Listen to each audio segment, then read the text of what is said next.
What's up, family? Welcome back to another video.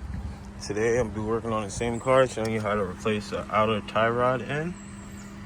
Stay tuned. First thing you want to do is take your crescent wrench and get on that nut there.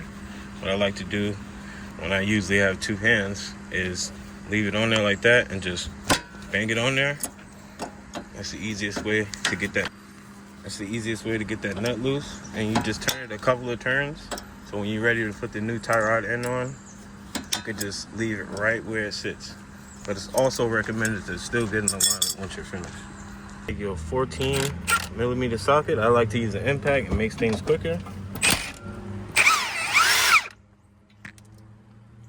you go. Now you're gonna take a hammer. Using your hammer, just hit right along here. Don't hit the tie rod, but hit here.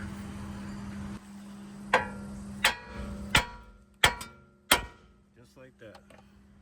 Now she's off.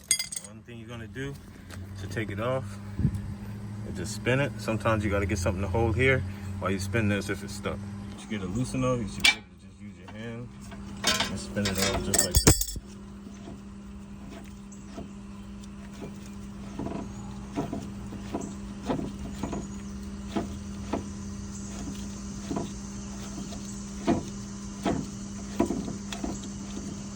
I like to leave the nut right where it's at so you can just put the new one on.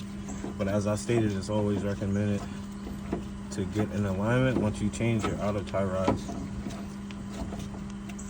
You want your wheel to be straight, just like that. Once you get your new tie rod, you just install it in the same process. You screw it back on there, tighten your nut, put it back in that hole there, and tighten it up, and you're done. Yes, sir. Thank y'all for watching another video. Stay tuned for the next one, man. I'm teaching you how to fix your own car.